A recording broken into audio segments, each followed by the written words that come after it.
Di mana surti Ada kata kisah Ini bisa pasti Galana gargarti Ini sahabat Yesusi Aras musik cenero Boleh dinikmati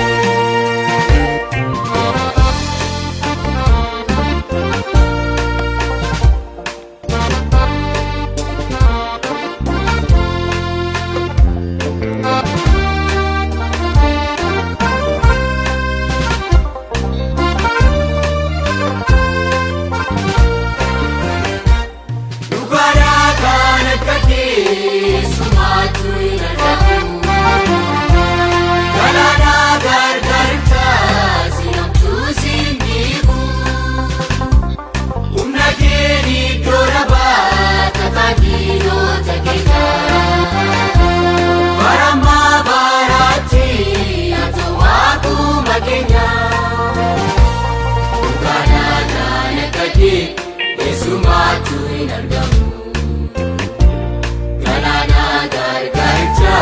Sinam tu sindibu Umrakeni doraba Tatangino takenya Barama barati Atau aku makenya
Undi Kenya, Kenya, Bani.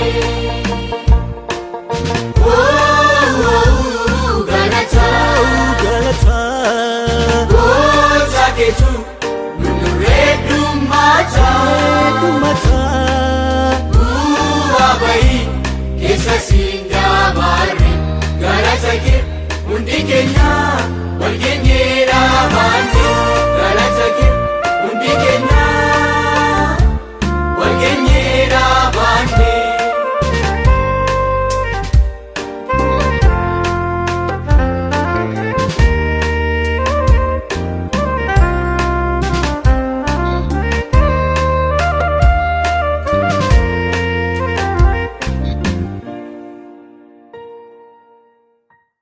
Maatii yuutuubii keenya kan taatan hundumtuu bakka jirtan hundumaatti nagaan Waaqayyoo isin haa qaqqabu jedha. Ani Waaqayyoof galanni haa ga'u nagaa kooti. Egaa torbeetiin viidiyoo haaraatiin wal argina. Kanaafuu namoonni yuutuubii kana har'uma argitan maatii yuutuubii kanaa ta'uudhaan guyyaa guyyaatti sagalee Waaqayyoo isiniif darbu akka notifikashiniin isaa isin qaqqabuutiif sabiskiraayib gochuudhaan maatii akka taataniif dursa maqaa gooftaatiin isinan affeera. Kanatti taasisuun gara mata duree keenyaatti ceena jechuudha. Mata dureen keenya inni har'aa kun baay'ee kan namatti tolu, kan nama jajjabeessu, amantoota Kiristoosin qaban, Kiristoositti akka jabaatan, Yesuus duukaa akka buunuuf, Yesuusitti cimnee yoo jiraanne waan hundumaa injifachuu akka dandeenyu.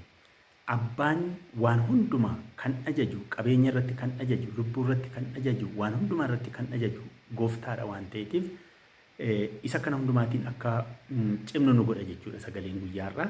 Kanaaf jireenya keetiif hin yaaddayin jedha mata dureen har'aa jechuudha. Jireenya keetiif hin yaaddayin. Kitaaba qulqulluu keessaatii mata duree tokkoon isiniif ibsa. Maatiyos boqonnaa 6 lakkoofsa 25 irraatii akkana jedha. Kanaafis waa'ee jireenya keessaniif waan nyaattanii fi dhugdaniif yookiin dhagna keessaniif waan uffattaniif hin yaaddayinaa. Jireenyi nyaata irra hin caala, dhagnis uffata irra hin caala waan ta'eetiif jedha. Maatiyos boqonnaa 6 lakkoofsa 25 irraati. Kana kan dubbate gooftaa keenya Yesuusii bartoota isaatiin yeroo itti himu namoonni baay'een hundumti keenya iyyuu jechuudha lafarra kan jirru ni yaaddofna. Baay'ee cinqamna. Maatii kan qabnu maatii keenyaaf cinqamna. Kan maatii hin qabne immoo ofiima keenyaaf cinqamna. Inni maatii qabus inni maatii hin qabnes lafa kanarratti yaadda. Namni ani hin sodaadhu, ani hin yaadda'u kan jedhu lafa kanarra hin jiru. Sababiin isaa maaliifi? Waan foonii waan ta'eeti. Foon yeroo hundumaa hin cinqamti. Foon yeroo hundumaa hin yaaddofti. Nama foonii waan taaneef hin yaaddofna. Fedhiin keenya daangaa hin qabu. Fedhii keenya daangaa hin qabne kana guutuudhaaf jenneetu yaaddofna. Economistootni kan isaan jedhan human wants are unlimited jedhu. Fedhiin namaa daangaa hin qabu jedha. Resoursiin garuu daangaa qaba. Resoursiin limitedidha.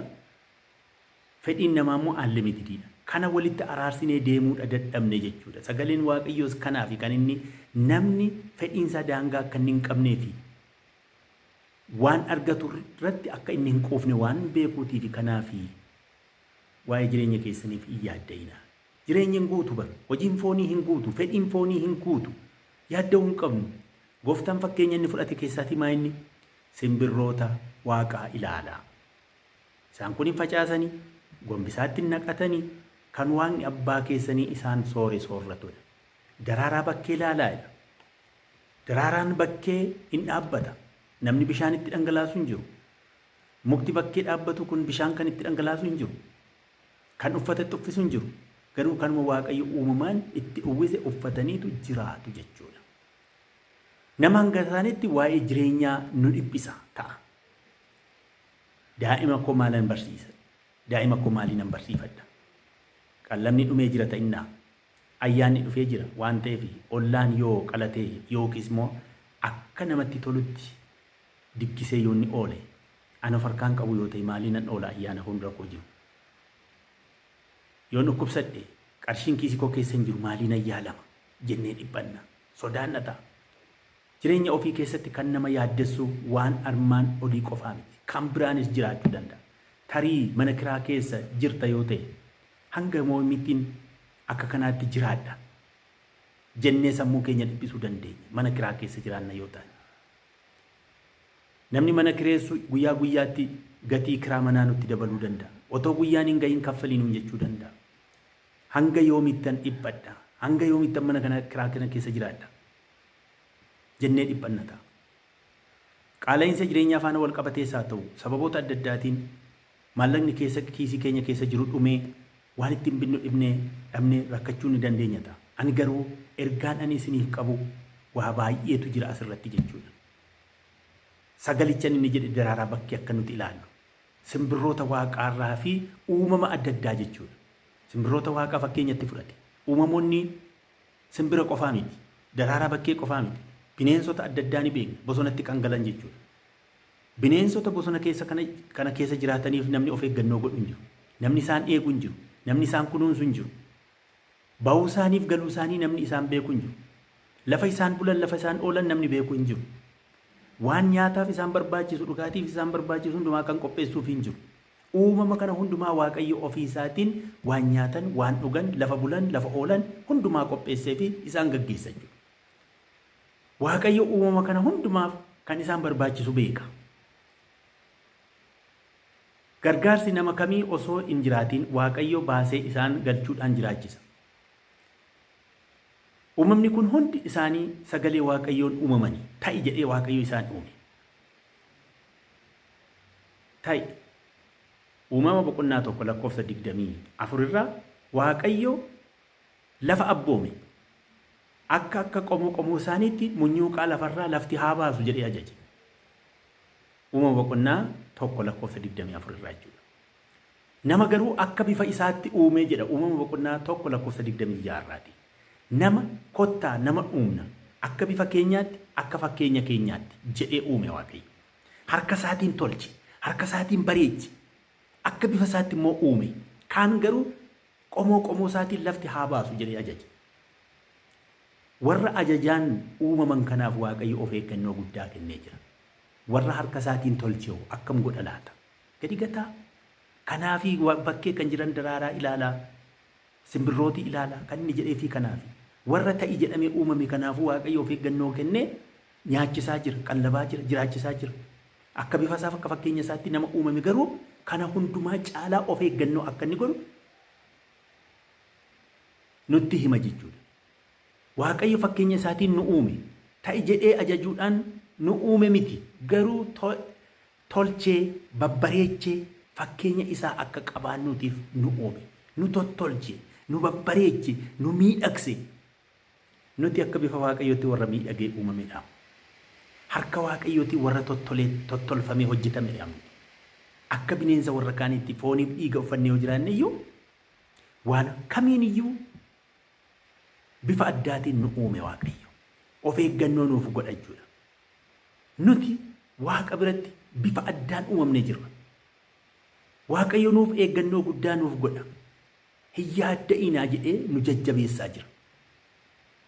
Isaaf uumama addaatti filatamee ta'uu keenya ni beeka. Bifa addaatti uumamne. Iyyesuus gara lafaa yeroo dhufe uumama kamuu keessaa ilmaan namootaa barbaacha dhufe. Uumama sakaan miti, daraaraa miti, simbirroo miti, qurxummii laga keessaa miti. Ilmaan namootaa badanii jiran kana barbaacha dhufe. Kan inni fannifames ilmaan namootaa fi cubbuu ilmaan namootaa qofaa fi malee bineensota warra kaaniitiif. Daawit garbichi Waaqayyo kan inni jedhe maayini? Ani dargaggummaattis argeera. Jaarsomeeras. Umurii nama kamii keessa iyyuu darbeera. Waaqayyoon otoo kadhatu buddeena immoo darbee nama kadhatu ani hin agarre jedhe. Ragaa ba'e. Waaqayyo Daawitiin iddoo baay'eetti isa barsiise. Harka Saa'ol keessatti isa barsiise. Saa'oliin mootii Israa'el filatamee jiru sana harka Daawit galche. Harka Daawititti akka inni booji'amu godhe. Israa'eliitiin kan doorsisaa ture, kan yaaddessaa ture. Gooliyaadiin harka Daawititti rukute Waaqayyo. Kanaaf dhugaa ba'e dargaggummaa koottis, bara dullummaa koo keessattis waan an arge keessaa Waaqayyoon otoo kadhatu nama buddeen dhabee karaarraa kadhatu immoo argee hin beeku jedha. Namni Waaqayyoon kadhatu waan hundumaatiin badhaadhaan. Warqeen lafa kanarraa, meetiin lafa kanarraa, qabeenyi lafa kanarratti arginu hundumtinuu Waaqayyotu tolcheen. Albuuda lafa keessaa Waaqayyotu tolcheen. Albuudota jiran hundumaa Waaqayyotu tolcheen. Warqee yoo jenne albuuda keessaa tokko.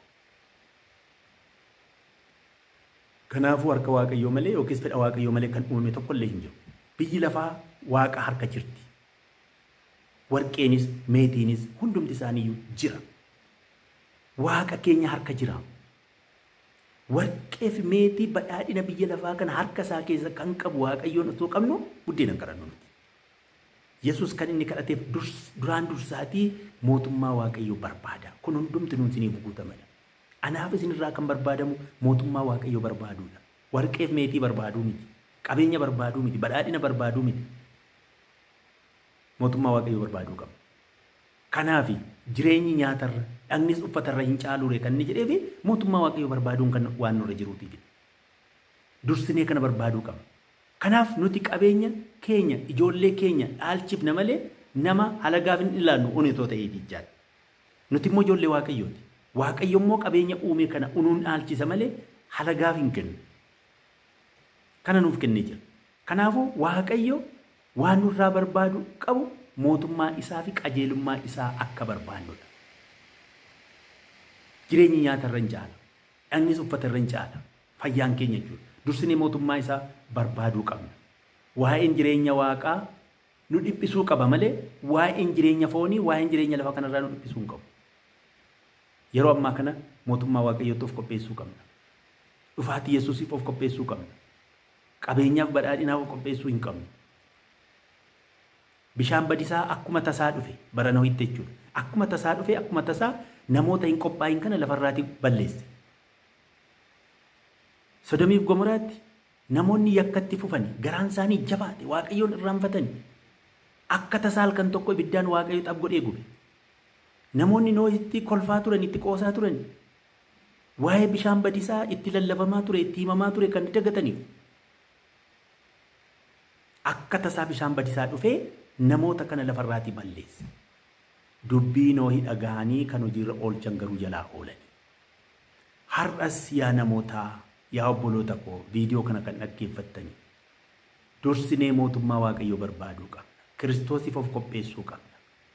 Waa'ee jireenya lafaatiif dhiphachuu hin qabnu. Dhiphinni biyya lafaa kun dhiphinni isaa ofuma isaaf inni ofiisaaf dhiphatu isa gaa maaliif dhiphattu jedha. Mootummaa Waaqayyootiif of qopheessuu qabna jechuudha. Jireenya bara baraatiif of qopheessuu qabna jechuudha. Dursinee kana yoo barbaanne mootummaa Waaqayyoo qajeelummaa isaa yoo barbaanne Waaqayyo waan hundumaatiin nuuf guuta. Jireenyi keenya ni guuta. Hafuuraan guutamna. Hafuuraan guutamuu qabna. Jedheem Phaawulos hafuuraan guutamaa malee daadhiidhaan machooftaniin guutamiinaa jedha. Hafuura qulqulluutiin guutamnee ogummaa Waaqayyoo qabachuu qabna. Torbee darbe keessatti waa'ee ogummaa barannee turre. Isiniif dabarseen ture yoo argattaniitu ta'e. Ogummaan karaarra dhaabattee akka isheen nama kadhachaa jirtu. Ogummaan inni jalqabaa Waaqayyoon sodaachuu akka inni ta'e ilaallee turre. Kanaafuu ogummaa inni jalqabaa asitti illee yoo dhufne Waaqayyo harka jiraachuudha qabna. Waaqayyo jala jiraachuudha qabna. Waaqayyoof jireenya keenya kennuudha qabna. Waaqayyoof mo'atamuu qabna. Yoo kana goone Waaqayyo waan hundumaan nuuf guuta. Waan na dhaggeeffattaniif eebbifamaa. Gooftaan sinaa eebbisu. Torbeetti aanu viidiyoo haaraatiin hanga walitti deebinutti har'aaf egaa warri viidiyoo kanarra argitan ammas irra deebi'een isinitti kan hin himu sabiskiraayib gochuu hin dagatiinaa. Maatii yoo taatan guyyaa guyyaan viidiyoo haaraa sagalee Waaqayyoo nama onnachiisu, nama cimsu, nama jabeessu, dhufaatii Yesuusiif nama qopheessu isinii darbu akka isin qaqqabuutiif sabiskiraayib gootanii maatii akka taatanii warri maatii taatan hiriyoota keessaniif sheerii yoo gootan sagalee Waaqayyoo bakka jirutti hojjechuu keenya agarsiisa waan ta'eef sagalee Waaqayyoo gahee keenya haa baanu, walitti haa himnu, walaa barsiifnu, walirraa barannu. Komentii yoo naa gootanis baay'een gammada. Komentiin yookiis immoo gaaffiin yoo jiraate achirratti hundaa'uudhaan wal barsiisuu dandeenya. Yaadaa fi komentii nuu laattan hundumaa irratti immoo waan fooyya'uu qabus yoo nutti himtaniif hin fudhanna. Walirraa barra sagalee Waaqayyooti waan ta'eef sagalee Waaqayyoo walirraa baruudha. Kanaafuu yaa obboloota koo waan na dhaggeeffattaniif hanga dhumaatti Gooftaan sinaa eebbisu guyyaa gaarii isiniin jedha.